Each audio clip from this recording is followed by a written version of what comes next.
everybody. Welcome to Life is Brewtiful. I'm Anthony. Today we are going to be talking about a lesser known beer style that I have been pretty enamored with for quite some time, and that is the German Landbier.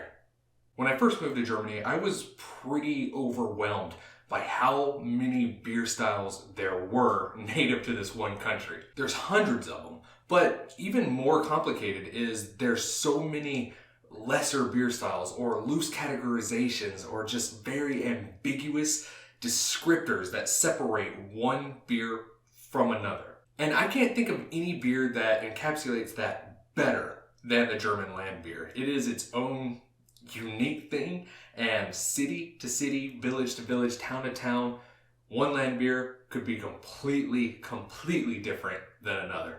So let's get into this very loosely defined, very ambiguous beer style, and let's talk about whether it meets the criteria of being classified as a beer style at all. So first off, let's talk about what exactly a Landbier is. And to do that, we're going to be drinking probably the best-selling Landbier in all of Germany, and that's the Grevensteiner Original Landbier.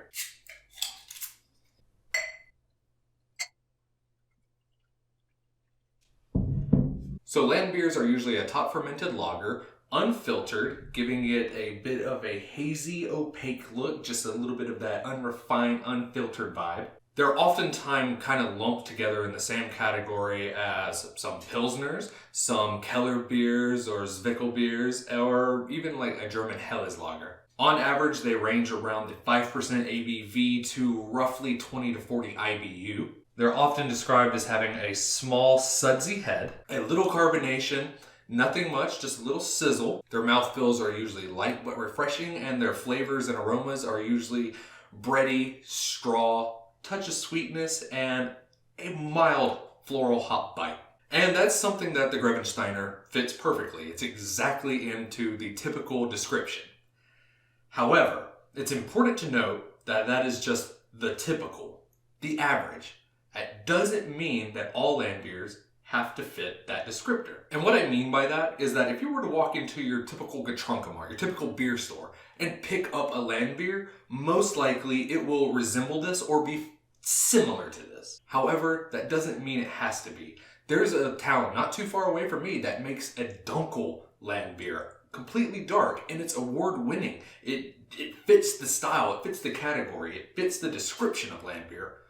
But how can that be if it's so completely different than this? Well, that's where we get into the more nebulous nature of the Landbier. Because to many, Landbier isn't even actually a style so much as it is a marketing term. In English, Landbier roughly translates to country beer or city beer, local beer. It's the beer of a place. And that term Landbier essentially combines all these different rustic lagers that don't quite fit neatly into any particular category under one umbrella. Landbiers come out of the German Franconian region hundreds of years ago. During this time when Landbier started to become popular, lagers were all the rage. They got insanely popular down in Bavaria. They had started spreading throughout Germany and throughout all of Europe, really. And every small town brewery, every local village, they wanted to get on that lager bandwagon. And every city, every village, every local brewer were experimenting with lagers. They were experimenting with malts. They were experimenting with different lager yeast strains. They were experimenting with techniques and hops and the whole thing. Every aspect was just being experimented with, trying to find their unique voice, their unique offering to give to their locality. And over time, the flavors started to become more refined and more adapted to that particular customer base. Every village had a slightly different palate. They wanted slightly different things out of their local house lager, their Landbier. So that's why there's so many different variations and different flavor profiles, aromas, appearances. And because of that, we got so many different lager beer styles, technically, because they're all so different. But the thing is, they didn't quite fit into a pre-established style, and there wasn't enough repetition or massive expansion on the style to really solidify itself as its own style. Hence the need for that umbrella term, Landbier. However, in the 1990s, there was somewhat of an attempt to try to be able to officially define what a Landbier was. The German government tried to create several different categories, official government state-sponsored boxes where all beers, regardless of style or category or whatever, would kind of fall into. You had your specialty beers, you had your light offering beers, and then you had your Landbiers. And to boil it down into real simple terms, the way the German government tried to define Landbier was a regionally exclusive, non-special, low ABV beer offering, kind of like a table beer or something along those lines. The term that they actually used was regionally special minimum standard beer. But even that term was incredibly ambiguous. And by minimally standard, what they meant is just a beer that uses natural ingredients and adheres to the actual definition of what is defined as a beer. The definition was so loose that it even included beers that had spices or salt or anything else. So technically you could consider like a Goza being a Landbier, which to some degree I get. But other than that, there were no restrictions. So it wasn't really much of a definition. However, the German government's attempt to standardize beer styles and descriptors wasn't really successful. So several years later, the German Brewers Institute tried their hands at describing what a Landbier is. They said, a Landbier is a general term denoting a simple everyday session or quaffing brew, which I personally don't think is very much more descriptive. However, this one actually kind of stuck. And that's why you see so many different types of beers that look so different, all kind of described as Landbier. And it's for that reason why Landbiers are more considered not an actual official beer style.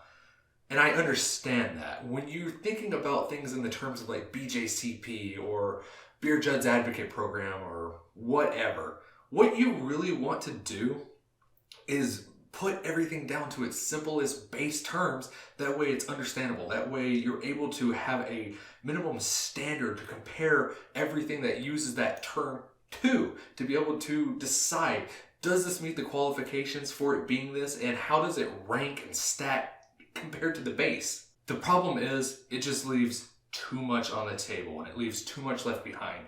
Not everything is going to fit into that cookie cutter staple. And we're getting into a bit of an existential, esoteric area that I do think the beer community needs to address, and I will address at some point in the future. But what I'm trying to get at is, I believe that the Landbier is a style. It has its own unique history. It has its own unique vibe, its energy, its processes. Landbier is its own unique thing. And although there is a lot of variation amongst it, and although there is so much differences and so much that divides it, in a way, that's also what kind of binds it. When you boil it down to its core, a Landbier is a regionally exclusive specialty lager designed and refined to fit the palates of the particular place of origin. And it's for that reason why I do believe that Landbier is more than just a marketing term. I mean, it is, for sure, don't get me wrong. But at the same time, it has a historical narrative.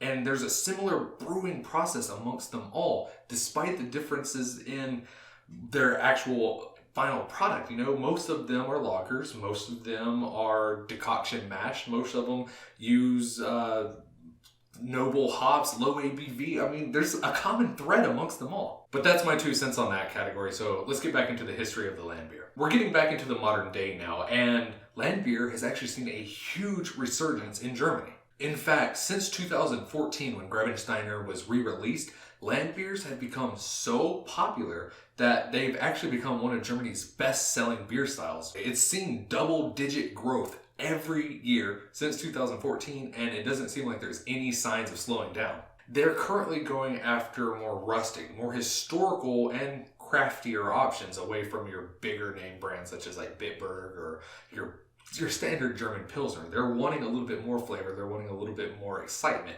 And that makes Landbier one of the best gateway beers in Germany at this point in time. But it's not just Germany who's reviving the Landbier. America has a pretty solid Landbier market itself. There's some major breweries who are producing Landbier, such as Harpoon and Jack's Abbey. In fact, Jack's Abbey's standard offering beer is considered a Landbier according to the brewers. So hopefully we see Landbier continue to grow. And not just in Germany, not just in America, but kind of all over. I feel that we've lost a little bit of a special local beer community vibe. Like America, at one point in time, region to region, state to state, city to city, blah, blah, blah. They all had their own unique beers, and it was like a thriving, interesting beer community similar to a lot of places in Europe. And we've kind of lost that. I would really like to see Landbier as a concept expand, and I want breweries to start experimenting with their own unique beer styles, not just trying to copy trends. I want that organic, natural feeling, that historical impact that Landbier represents. And with that, I do hope Landbier kind of moves away from just a rough ragtag umbrella term. I would like to see it become officially recognized as its own style. Either way, Landbier is a very interesting part of beer histories. It's an important part of Germany's beer history. And it has so much more potential than what it is currently. It is the key mark for debate. You know, are beer styles needed? Are beer styles necessary? And what do we do with all these random little guys that are out there just floating around in the nebulous space and not fitting into that cookie cutter? I truly do believe that Landbier and its ever-growing popularity has the potential to shake things up and make us really start questioning these things if we only talk about them. I highly encourage you, if you have the ability to find it anywhere, pick one up. They are incredibly interesting, but more importantly, try to pick up as many as you can. That way you can compare them side by side and see just how truly different they are. And don't fret in that differences. Don't get caught up in it. Embrace it, because that's what makes Landbier Landbier, and that's what makes Landbier special. Thank you very much for watching, everybody. I really hope you enjoyed, and I hope you learned something about Landbier, and I hope you walk away from this video with a little bit of a questioning mentality. Like, comment, subscribe. Remember, there's a story in every bottle, and that life is brewtiful. Cheers.